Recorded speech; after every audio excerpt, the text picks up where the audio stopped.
great privilege and pleasure to be able to introduce our final speaker today, someone who hasn't graced the stage for too many years. It was here in 2005, my good friend Jeremy Narby. Now, Jeremy is a multifaceted fellow, and I don't have time to do justice to all his facets, but there are two that are of particular interest to us at Bioneers. First, though he operates quietly and behind the scenes, Jeremy has been one of the most effective activists in the struggle to defend indigenous rights of Amazonian peoples and to help those First Nations in their efforts to develop their own political, economic, and cultural institutions and projects. Jeremy was radically transformed by several years he spent living with the Ashaninka people in the Peruvian Amazon, an experience that really marked his worldview and really affected his professional and personal trajectory. He has worked since 1989 for a Swiss nonprofit named Nouvelle Planète, helping indigenous peoples of the Amazonia in land titling, bilingual education, sustainable resource use, the preservation of plant knowledge, and the environmental monitoring of petroleum companies and the resistance to their abuses. To give you a sense of how effective Jeremy's activism has been, in 27 years of fundraising, of activist fundraising, he's been able to assist indigenous peoples in the Peruvian Amazon to protect 12 million acres. That's roughly, to get land title to 12 million acres, roughly the size of New Hampshire and Vermont combined. And that's about 1% of the land mass of the Amazon basin. The other related, distinct but related facet of Jeremy's work is something he's more well known for. He studied history at the University of Canterbury. He got his PhD in anthropology not far from here at Stanford.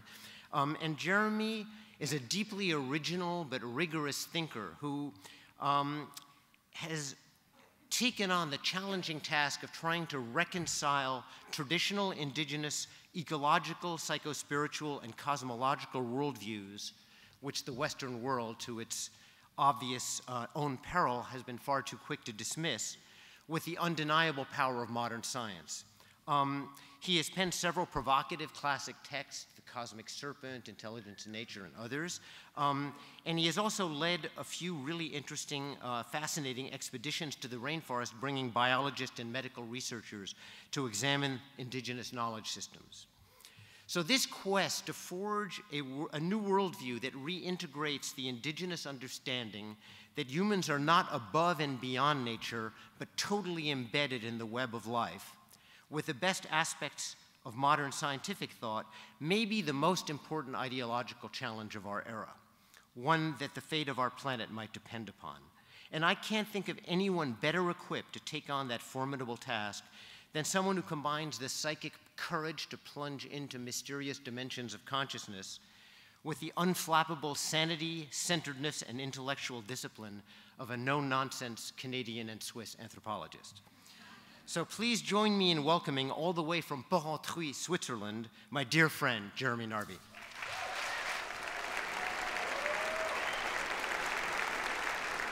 How are you doing? It's a privilege to get up here on this stage after all those dazzling speakers, and it's a joy to be back at Bioneers. So I'll tell you what I think I know. A long time ago, I spent a couple of years living with Ashaninka people in the Peruvian Amazon. And these are people who know a lot about plants and animals. In fact, they have a name in their language for just about every species living in the forest.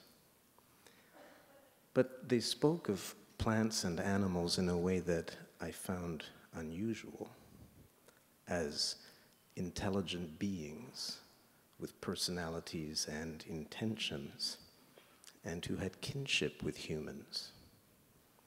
They even called some species Ashaninka, which was their word for themselves, meaning our people or our relatives. So white herons were Ashaninka. Manioc plants were our sisters. Small birds were our many brothers. armadillos were brothers-in-law. The Ashaninka tended to personify other species and to relate to them through kinship. Well, it turned out this view was fairly common among Amazonian people, but it took me a long time to come to grips with it. I began working as an activist and fundraiser for indigenous initiatives in the Amazon, and as an independent anthropologist, I also tried to make sense of the Amazonian point of view. And so this led me some 25 years ago to start looking into domains like biology, botany, and neurology. And at the time, it was already clear that biology confirms human kinship with other species, and that all living beings are genetically related. And scientists were starting to document intelligent behavior in all kinds of living organisms. The more science looked at the intricacies of the natural world, the more intelligence it seemed to find. So this encouraged me to look into intelligence in nature, a subject that concerned both science and indigenous knowledge. So in the early 2000s, I interviewed scientists in different countries who were working on this subject, only to find that there was a basic problem with words. So when a Japanese scientist demonstrated that a single-celled slime mold could solve a maze, Western commentators objected to his using the word intelligence to describe the slime's behavior. The problem was that Western thinkers tended to consider intelligence as a human exclusivity and had defined it over the centuries in many different ways, most of which were in exclusively human terms, making it difficult for other species to qualify, especially single cells of slime. So the word intelligence was human-centered, but so was the word nature. The dictionary defines nature as the phenomena of the physical world, including plants, animals, and the landscape, as opposed to humans and human creations. The word nature means everything that is not human. And anthropologists have pointed out that this is a concept specific to Western cultures. If you go to the Amazon, for example, and ask people there about their word for nature, for everything that is not human, they say they have no such concept. And on the contrary, they tend to view most other species as people like us.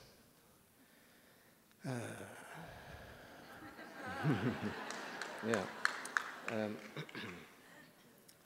Meanwhile, modern Western thinkers have tended to put human beings in a category of their own above all other species, arguing, for example, that animals are incapable of thinking because they lack language. But recent scientific research has just proved the contrary, and that even small invertebrates like bees think and handle abstract concepts. And numerous other species have systems of communication, some of which are close to human language. Take prairie dogs. They have a sophisticated form of verbal communication involving high-pitched chirps that they use to describe the world around them. They can describe intruders according to species, size, shape, speed, and color. A prairie dog may chirp, "Here comes a small, thin human wearing blue moving slowly," or "Here comes a tall, yellow coyote moving fast." Prairie dogs have brains the size of grapes, but they chirp away all day long, and scientists have just begun to understand them. Now there is strong evidence that numerous species think, feel, remember, and plan, and have language-like abilities and systems of communication. And this has led some Western thinkers to move away from constantly affirming the centrality of human beings. But here I'd like to mention a new concept that would keep humans at center stage: the Anthropocene, a supposedly new geological era ushered in by human impacts on the biosphere. The word comes from the Greek anthropos, human being, and kainos, new, and roughly means the age of humans. It's not an official scientific concept yet, but it seeks to draw attention to human activities like driving species out of existence, poisoning ecosystems, deforestation, warming the climate, and leaving radioactive contamination and garbage all over the place. But naming today's geological age after humanity hides the importance of other species like bacteria and plants in the functioning of the biosphere. It also dilutes responsibility for ecological damage among humans.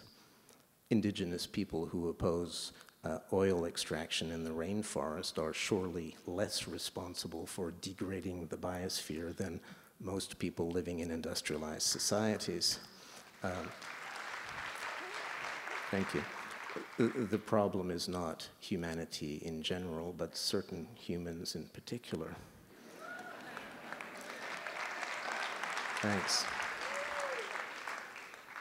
And naming today's geological age after our species has narcissistic overtones, if only because no previous geological age bears the name of a single species. So instead of affirming the centrality of humans for the umpteenth time, it would be interesting to move beyond the anthropocentered frame that has enclosed Western minds for centuries and build a new, less destructive relationship with the other species living on this planet. Yeah, you don't have to clap, but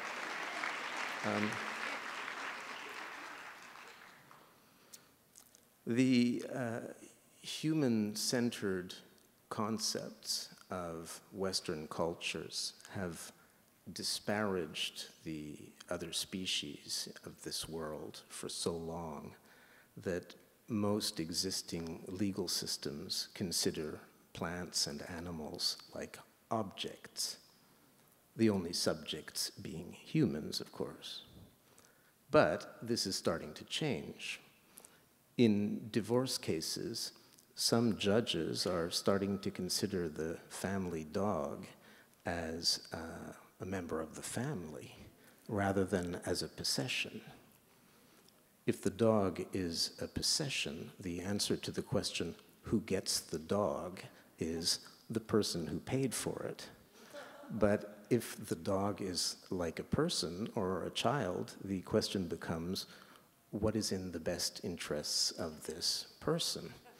So dogs are starting to get a paw in the door of personhood in some places. But person is one of those human-centered words. Its first definition is a human being regarded as an individual. And this is one of the reasons why critics argue that attributing personhood to other species doesn't make sense. So it seems that it will be difficult for other species to be granted personhood, yet at the same time it's increasingly clear that considering them as mere objects is inexact. And here I'd like to point out that considering other species as persons is the definition that anthropologists currently give of animism.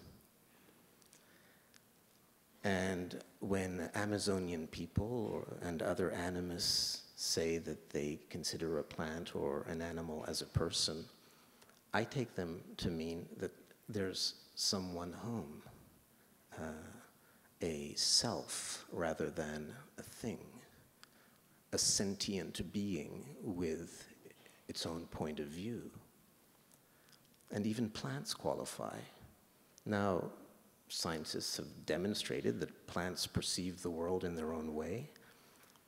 A plant may not have eyes, but it perceives light through photoreceptor proteins that cover its entire body and that are nearly identical to the ones inside our own retinas. It's as if the plant had tiny eyes all over its body. A plant knows if you're standing next to it and if you're dressed in red or blue. Plants learn and remember. They make decisions. They make plans. Even a blade of grass perceives the world around it, makes decisions, and acts on them. And this has led some philosophers to start granting personhood to plants, and other philosophers to disagree fundamentally.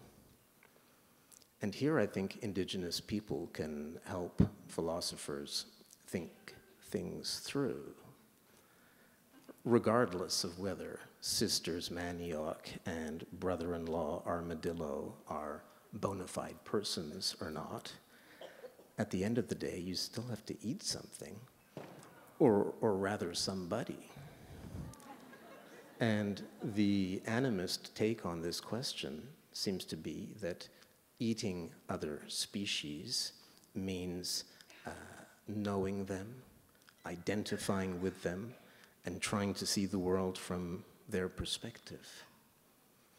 Among Amazonian people, the shortcut to seeing the perspective of other species is to ingest plant teachers. These are plants like tobacco and ayahuasca, and they tend to teach that other species have their points of view, which humans gain from taking into consideration.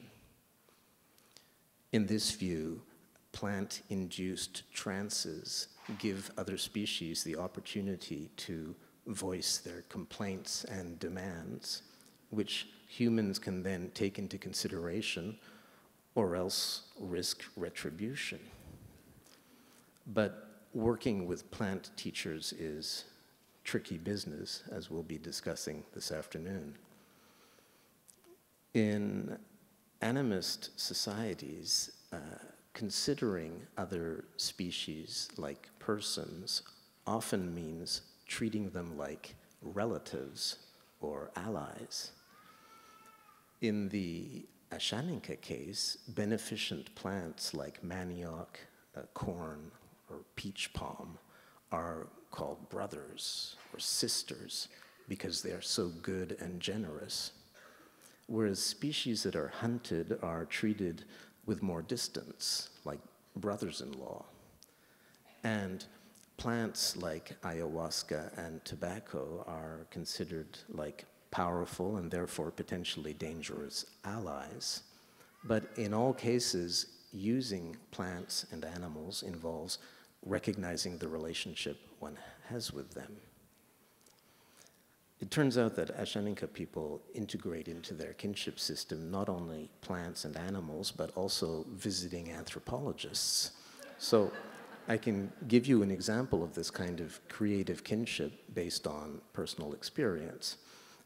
Back in the day, I was living in an Ashaninka community. Men would introduce themselves to me and say, "So, how should we treat each other, as brothers or brothers-in-law?"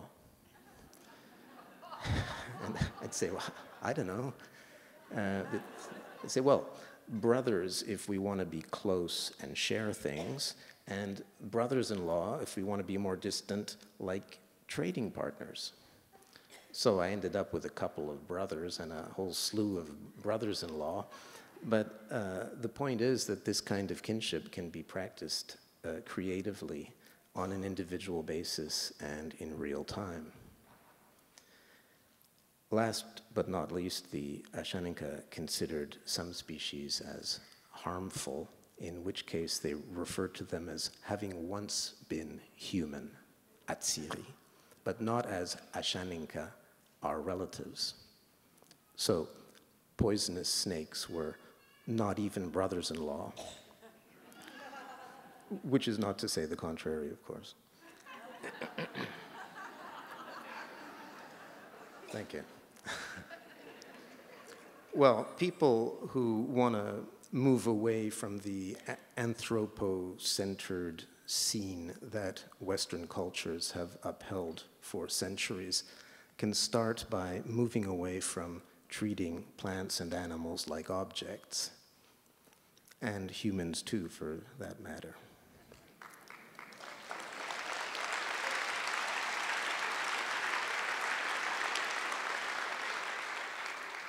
Thank you. Human kinship with other species is real and confirmed by science, but after centuries of treating other species like objects and refusing to have relations with them, people in Western culture will need time to think this through. And here, animist societies provide a template. They may treat other species like relatives, but just like with relatives, some are close, others are more distant, some are beneficent, others are problematic. The nature of the relationship depends on both parties, and prudence and flexibility is required. That's how you treat your in-laws, right? I don't mean to say that people who speak in Western tongues should become animists, but rather that we can learn from animist cultures. Animists use kinship categories to think about other species, but in a Western context, other concepts like friend, neighbor, doctor, colleague may be more appropriate. People will need to think about this creatively and according to their own convictions. I initially thought I'd end this talk with a consideration of respectful living in the biosphere, but now I think that responsible is a better word than respectful because it's more concrete. It comes from the verb to respond. I think that living responsibly means living in a way that responds to the situation we're in and to what we now know.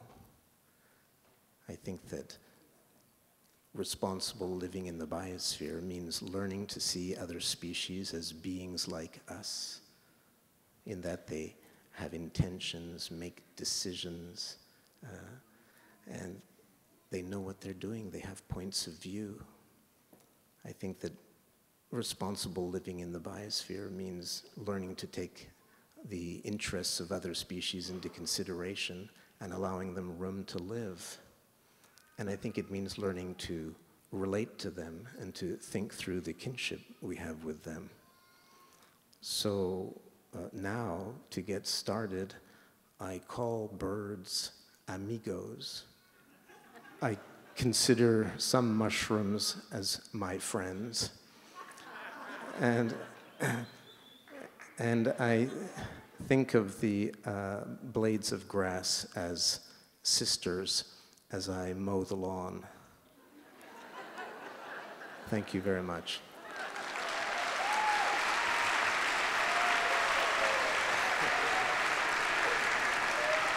Thank you.